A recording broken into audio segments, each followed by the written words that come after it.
तो आदाब, नमस्कार, गुड इवनिंग, सत श्री अकाल। एक बार फिर आप तमाम लोगों का स्वागत है क्राइम तक की कहानी के इस एपिसोड में। उम्मीद है पूरी फैमिली अच्छी होगी, अपना और अपनों का ख्याल रख रही होगी। लास्ट 2 दिनों से मैं था नहीं। बहुत सारे लोगों के मेल आए। इत्तेफाक से हुआ ये कि लास्ट मंडे को मेरी वाइफ की एक सर्जरी थी, तो सर गंगाराम अस्पताल में था और सब कुछ ठीक ठाक हो गया। मंडे की रात को मैं गया था और ट्यूसडे को पहलगाम में यह हादसा हुआ। पहली खबर मुझे हॉस्पिटल में ही मिली थी और उस वक्त शुरुआत में तो इतनी बड़ी खबर नहीं थी। पहले यह था कि कुछ लोग घायल हुए, लेकिन जैसे जैसे वक्त बीता फिर खबर आई, फिर जो लोग मारे गए बेकसूर निहत्थे 26 तक उनकी गिनती पहुंची। तो धीरे धीरे जब ये खबर मिल रही थी और मैं देख रहा था, और जिस तरीके से ये हुआ कि पहली बार 30 साल के बाद कश्मीर में टूरिस्ट जो घूमने गए, कुछ हनीमून पर गए, कुछ छुट्टियां मनाने गए, कुछ का सपना था कश्मीर देखना, और उन बेकसूर निहत्थे लोगों को जिस तरीके से मारा गया। और ये खबर मैं लगातार हॉस्पिटल में बैठकर देख रहा हूं और पता कर रहा हूं। एक तरफ ये पहलगाम से खबर आ रही है और दूसरी तरफ मैं इत्तेफाक से उसी दिन सर्जरी थी 22 अप्रैल को वाइफ की। तो मैं एक ओटी यानी ऑपरेशन थिएटर से दूसरे, कभी वार्ड कभी इधर, doctor, nursing staff, ward boy, तमाम लोग थे। तो उसमें से बहुत सारे क्राइम तक फैमिली मेम्बर भी थे, बहुत सारे लोग थे जो पहचान गए। तो एक ही सवाल था कि ये क्या हुआ, कैसे हुआ। उनको ये उम्मीद थी कि शायद मैं सारी डिटेल उन्हें बताऊं। और फिर उन लोगों ने कुछ बातें की और ये पूरी जो 22 अप्रैल की तारीख थी कुछ यूं गुजरी कि मैं हॉस्पिटल में हूँ। ओटी के बाद बहुत सारे रिलेटिव खड़े, अलग अलग जिनकी ऑपरेशन की बारी आनी है, परेशान, कुछ डरे सहमे से लोग, पता नहीं क्या होगा। उधर नर्स, नर्सिंग स्टाफ, डॉक्टर, वो सब कोशिश में है कि जितने भी लोग आए उनको मायूस ना करूं, मरीज को अच्छा करूं। तो सभी मिलजुल कर एक आदमी को बचाने के लिए, एक जान बचाने के लिए एक पूरा अमला, एक पूरे टीम लगी हुई है।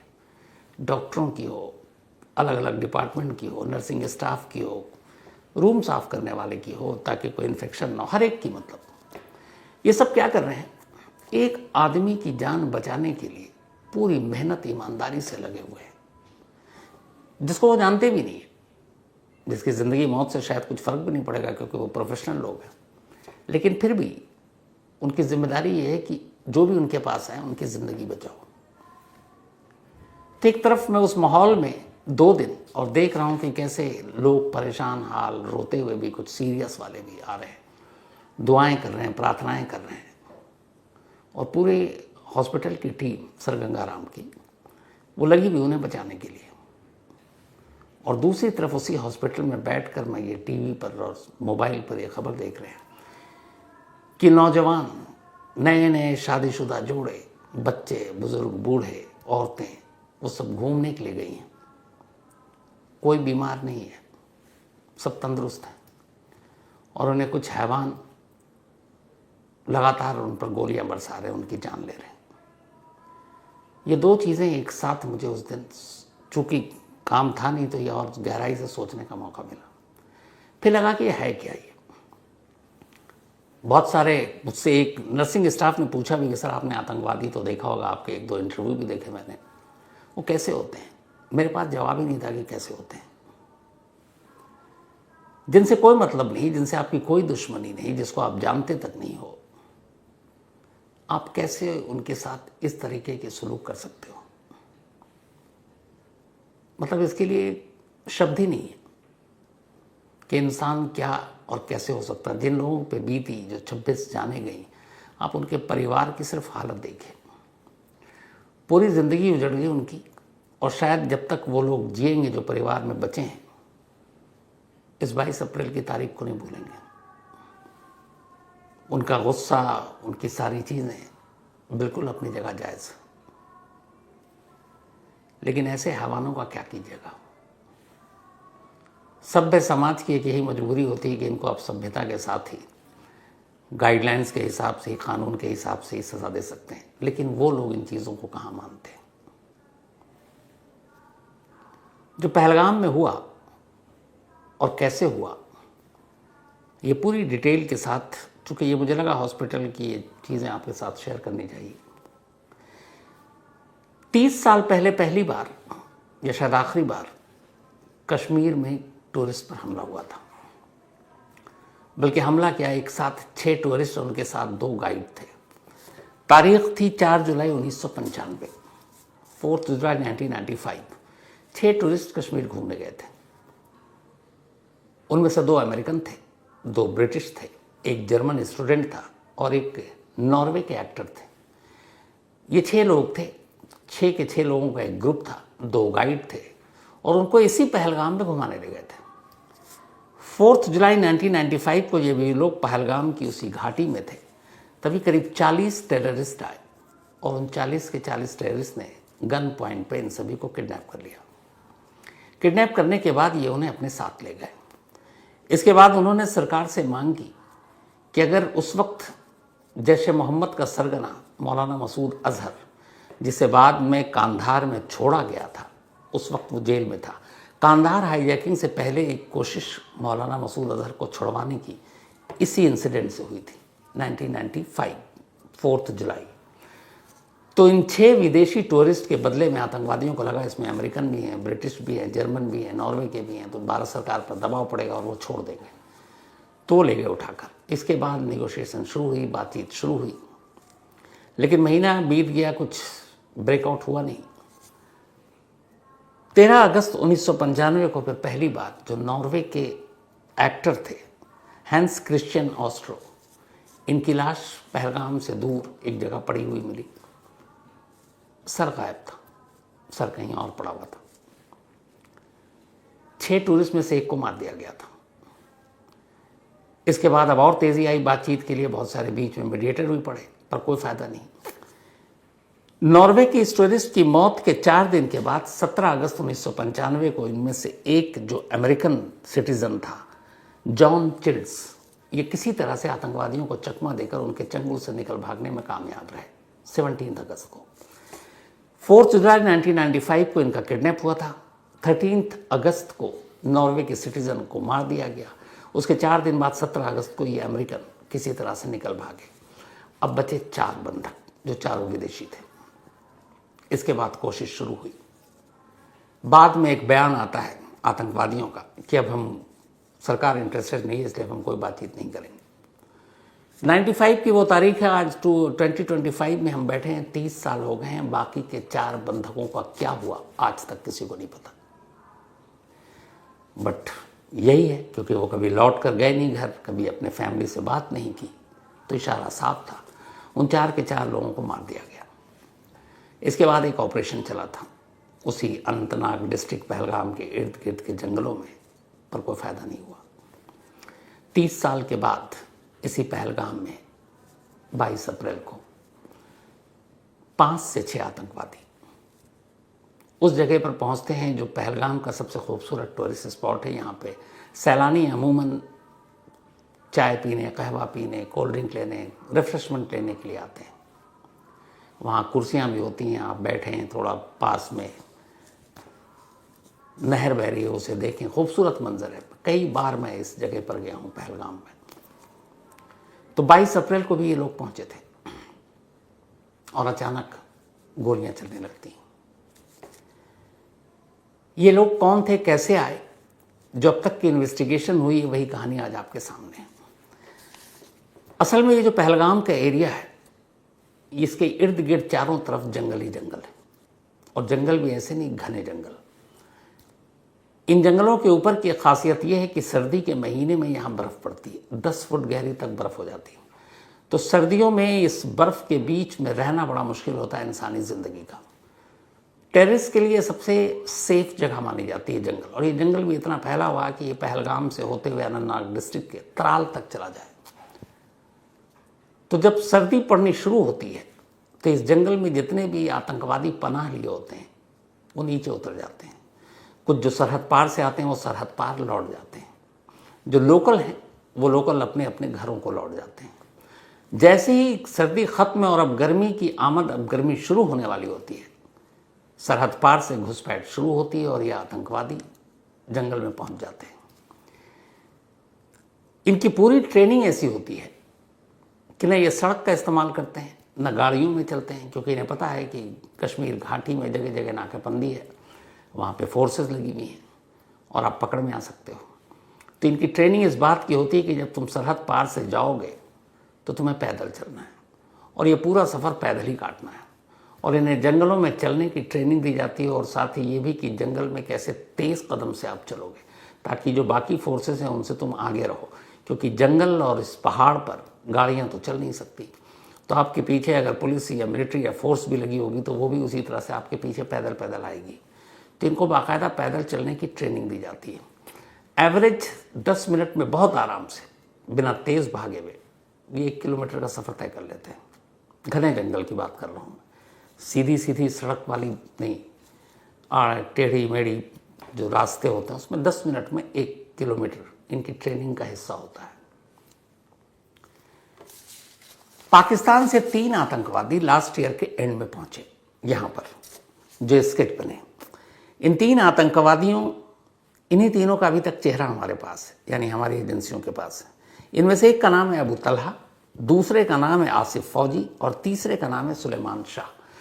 शायद अक्टूबर एंड में ये लोग सरहद पार से पहुंचे, क्योंकि उसके बाद ज़्यादा बर्फबारी और ये हो जाती। अब ये नीचे आते हैं। नीचे आने के बाद ये जंगल होते हुए जो कुछ बस्तियां होती हैं जहाँ इनके लोकल हैंडलर्स होते हैं, ये उन तक पहुँचते हैं। तो ये लोग पहले नीचे ही रहे। इसके बाद जैसी ही ठंड ख़त्म हुई, अब फरवरी के बाद गर्मी शुरू हुई, तो ये अब तक इनके छुपे होने का जो ठिकाना था वो त्राल की तरफ था। फिर ये वहाँ से निकलते हैं। एक लास्ट ईयर अंडर टनल में एक आतंकवादी हमला हुआ था, शायद अक्टूबर में ही 7 लोगों की मौत हुई थी। ये जो आतंकवादी का ग्रुप था पाकिस्तान से आया था, शक यही है कि ये इन्हीं का काम था। उस हमले के बाद ये तराल से होते हुए इधर पहुंचते हैं पहलगाम की तरफ। पहलगाम की तरफ आते हैं और छुपे रहते हैं। जंगलों में ढूंढना इन्हें बेहद मुश्किल काम है। ये अपने पास कोई गैजेट भी नहीं रखते सिवाय हथियार के। गैजेट न रखने से किसी भी तरह का, जैसे फ़ोन या कोई और ऐसी चीज़, ये पता ही नहीं चलता कि इनकी लोकेशन क्या है, ये कहाँ है। इनको जब जब किसी से कांटेक्ट करना होता है, इनकी पहले से ही फिक्स होता है कि ये कहाँ पे होगा, कहाँ मैसेज देंगे, किस पॉइंट पे मिलेंगे, क्या ज़रूरत की चीज़ें हैं।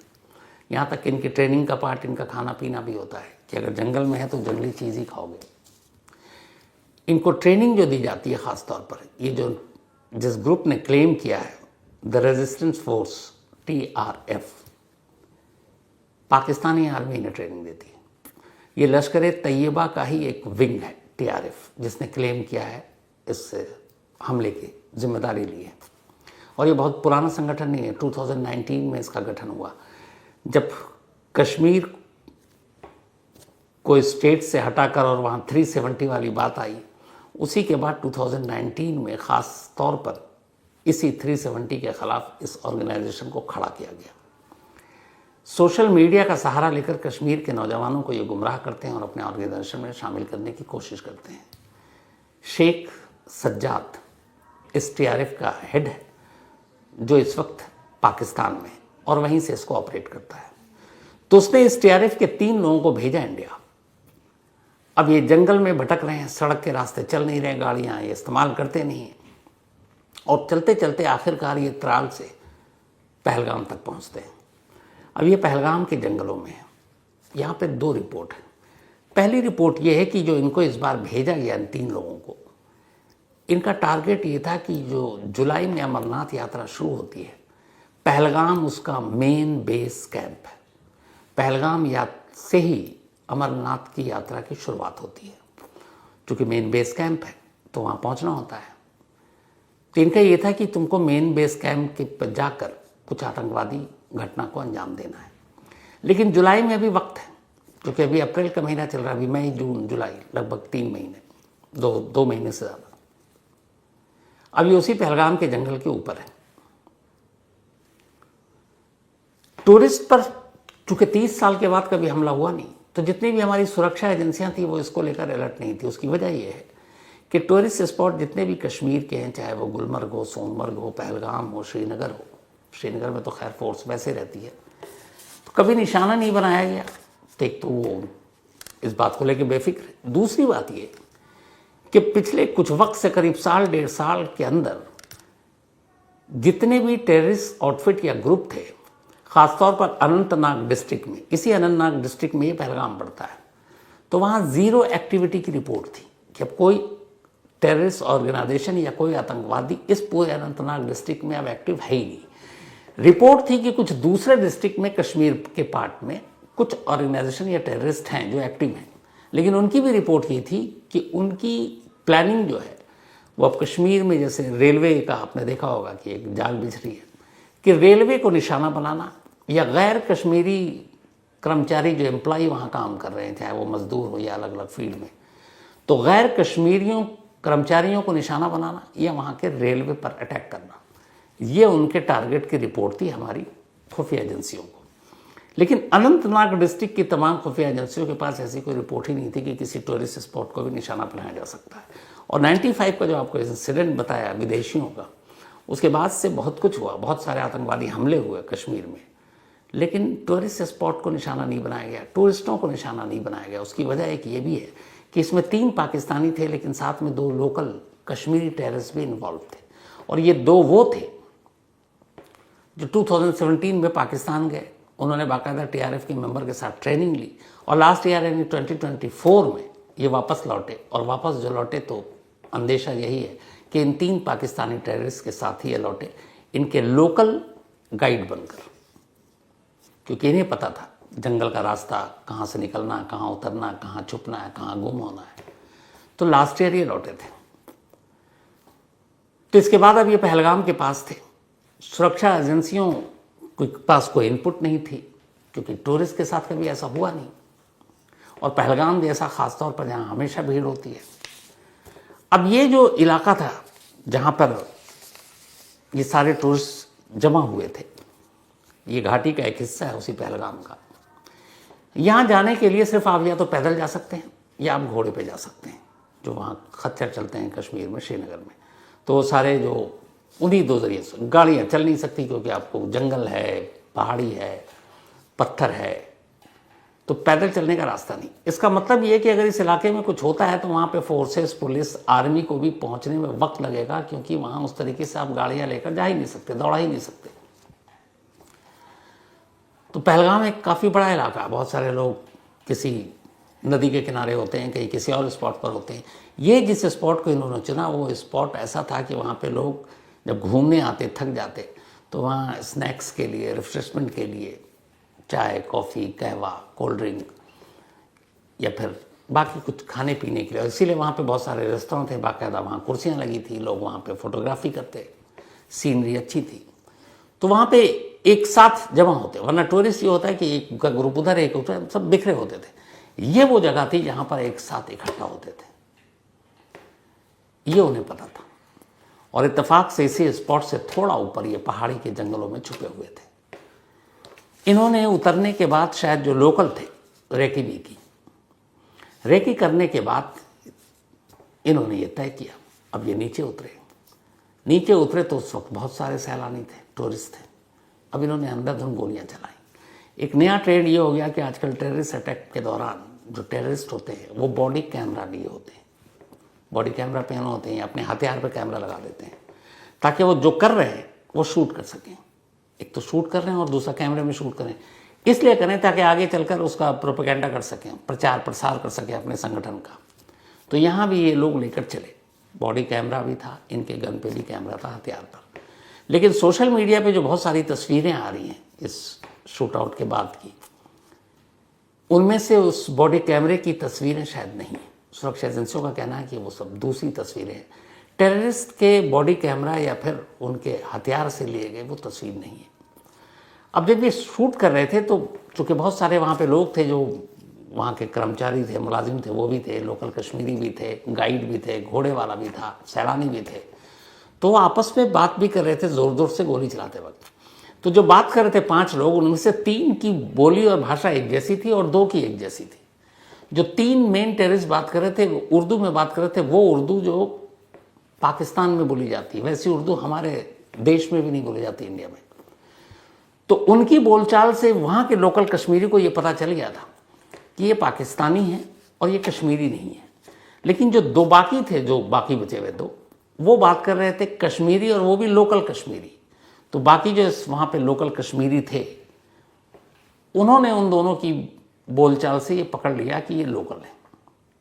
इसीलिए इंसिडेंट के बाद जब पूछताछ हुई और सारे चश्मदीदों को बुलाए गए, तब पहली बार ये खुलासा हुआ कि इस अटैक में 2 लोकल मिलिटेंट शामिल थे और वो दोनों कश्मीरी थे, जबकि 3 पाकिस्तानी थे। और फिर चश्मदीदों के हवाले से ही उनके स्केच बनाए गए। अब ये सब हो गया, लेकिन इसके बाद क्या हुआ? जब ये हमला हुआ, मुश्किल से 10 मिनट में उन्होंने अंधाधुंध गोलियां चलाई और 10 मिनट के बाद ये जिस रास्ते से आए थे उसी रास्ते से उन्हें पता था कि 10 मिनट के बाद यहाँ पे फोर्सेस भी पहुंचेगी, बाकी चीज़ें भी होंगी। तो उसी पहलगाम से उसी जंगल के अंदर दाखिल हो गए और जंगल के अंदर घुसने के बाद ये वहाँ से गुम। अब हमारी फोर्सेस और बाकी लोगों के सामने दिक्कत ये होती है कि चूंकि जंगल में ये लोगों को चलने की पूरी ट्रेनिंग है, आदि हैं, और कई बार मुखबिर ने खबर दी कई टेररिस्ट ऑर्गेनाइजेशन या टेररिस्ट के होने की कि इस वक्त अनंतनाग डिस्ट्रिक्ट के किसी जंगल में, वो तराल में है, वो सोनमर्ग की तरफ उधर से आगे हैं, कहीं और है। लेकिन जब तक ये खबर मिलती है और हमारी टीम वहाँ पहुँचती है, तब तक ये अपनी जगह बदल चुके होते हैं और जगह बहुत तेज़ी से बदलते हैं, क्योंकि अगर 10 मिनट के अंदर 1 किलोमीटर का सफ़र तय कर रहे हैं तो आप समझिए। और जब ऐसे सिचुएशन में खुद टेररिस्ट को पता चलता है कि फोर्सेस को भनक लग गई, वो आ रहे हैं, तो यार ऊंचाई की तरफ जाते हैं और ऊंचाई की तरफ जाना और मुश्किल होता है। नहीं, ये भी ट्रेनिंग होती कि -10 डिग्री टेम्परेचर में भी उस जगह को छोड़ते नहीं और वहाँ सर्वाइव करते हैं। तो इस वक्त भी यही है रिपोर्ट आखिरी कि ये लोग जंगल में हैं, लेकिन ये जंगल इतना विशाल है, इतना बड़ा है कि जंगल को खंगालने में ही काफ़ी वक्त लग जाता है। अब कई बार ऐसा होता है कि खाने पीने या बाकी की चीज़ें लेने के लिए लोग नीचे आएंगे, लेकिन इनकी ट्रेनिंग का पार्ट ये भी है कि खाना पीना भी ये सब जंगल के हिसाब से कर लेंगे। तो हमारी जो मिलिट्री की टीम है, हमारी जो बाकी टीमें हैं, इस वक्त जंगल में भी सर्च ऑपरेशन चला रही हैं। 22 को ही ये हुआ था, आज 24 है, काफ़ी घंटे बीत चुके हैं। तो ये किस किस रूट से कहाँ या कितने ऊंचाई पर या कितने नीचे जा सकते हैं, इन सारी चीज़ों का एक आकलन किया जा रहा है बाकायदा मैप के ज़रिए। और ये कोशिश की जा रही है कि इससे पहले कि ये गुम हो जाए, इन्हें दबोच लिया जाए। तो टीम लगी हुई है और उम्मीद यही है इन्हें पकड़ा जाना चाहिए, इन्हें इनके किए की सज़ा जल्द से जल्द मिलनी चाहिए, क्योंकि इन्होंने जो कुछ किया है, कम से कम इंसानियत के डिक्शनरी में माफ़ी के लायक तो कुछ है ही नहीं।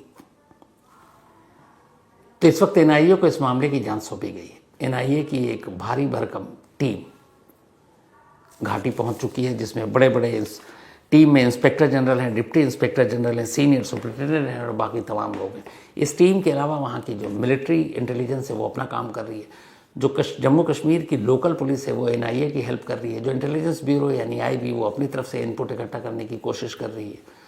और हर एक का इस वक्त बस एक ही लक्ष्य, एक ही टारगेट है, पहलगाम के इन गुनहगारों को जल्द से जल्द पकड़ कर उन्हें उनके किए की सज़ा देना। बेशक देर हो रही है, लेकिन ये पकड़े ज़रूर जाएंगे।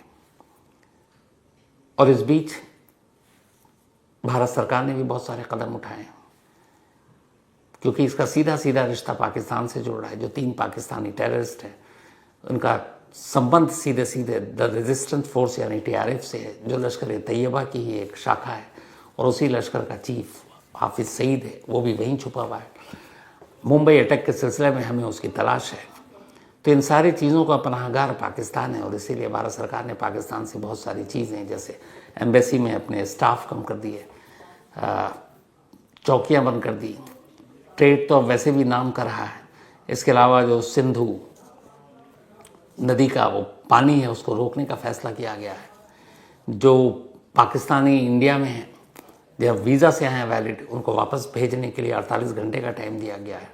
ये सारे कदम उठाए जा रहे हैं, बातचीत हो रही है, लेकिन सवाल यही है कि ये हर बार हमेशा इस हमले के बाद होता है।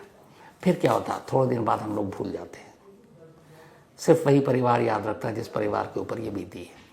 कई सारे लोगों का ये भी कहना था कि ऐसा क्यों, हम क्यों ना सीधे पाकिस्तान के साथ अपने रिश्ते को ख़त्म कर लें, किश्तों में ये बंद करना, वो करना, एम्बेसी से स्टाफ कम कर देना, क्या यही हाल है?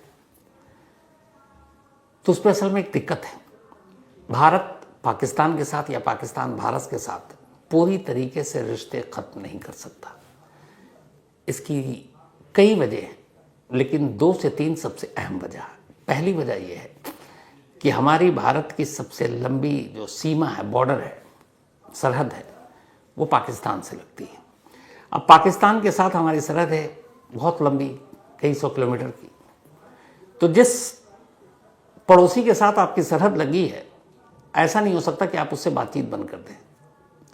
बहुत सारी ऐसी चीज़ें डे टू डे बेसिस पे होती है कि आपको बात करनी पड़ेगी। तो बात करने के लिए तरीका क्या होता है? एक प्रॉपर चैनल, डिप्लोमेटिक चैनल। इसीलिए एम्बेसी होती है, इसलिए एम्बेसडर होते हैं, इसलिए दूतावास होता है।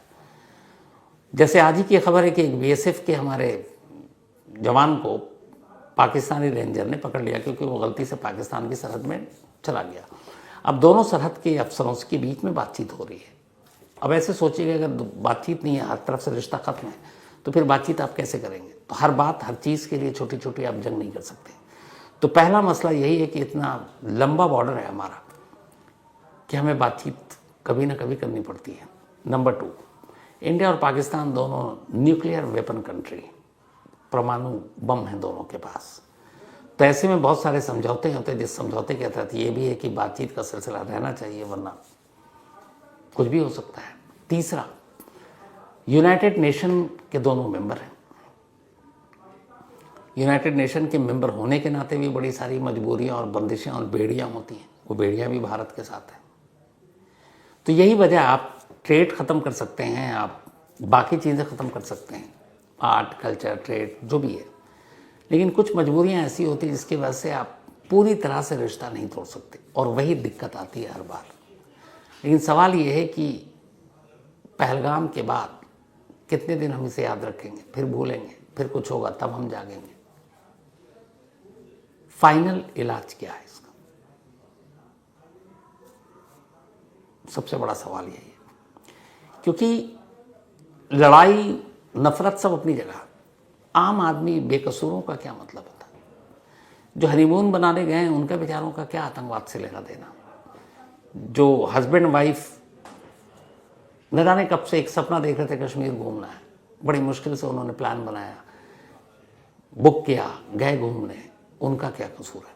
और सबसे बड़ी बात, जो कश्मीर पूरा टूरिज्म के ऊपर जिंदा है, वहाँ के चाहे घोड़े वाले हों, वहाँ के छोटे छोटे दुकान वाले हों, वहाँ के होटल वाले हों, इस एक इंसिडेंट से सारे करीब 90% टूरिस्ट या 80% टूरिस्ट की बुकिंग कैंसिल हो गई है। उनका रोजगार का क्या होगा? अगर यही बात है, जिहाद की यही बात है, इस्लाम की यही बात है कि ये सब कुछ इसी के नाम पे हो रहा है, तो भाई तुम तो अपने ही लोगों के खिलाफ जुल्म कर रहे हो। फिर तो धोखा किसे दे रहे हो?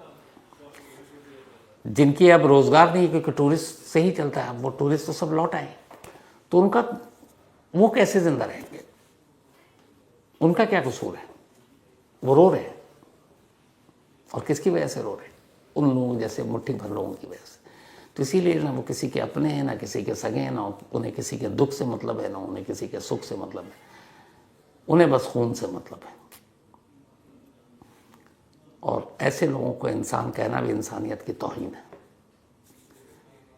बस दुआ यही है कि ये जो गुनहगार हैं ये जल्द से जल्द पकड़े जाए, और इन्हें इनके किए की सज़ा ऐसी मिले कि फिर एक सबक हो। तो बस आज इतना ही। अब आपसे मुलाकात होगी कल रात 9 बजे किसी नई कहानी के साथ। तब तक अपना और अपनों का ख्याल रखिएगा। Thank you very much.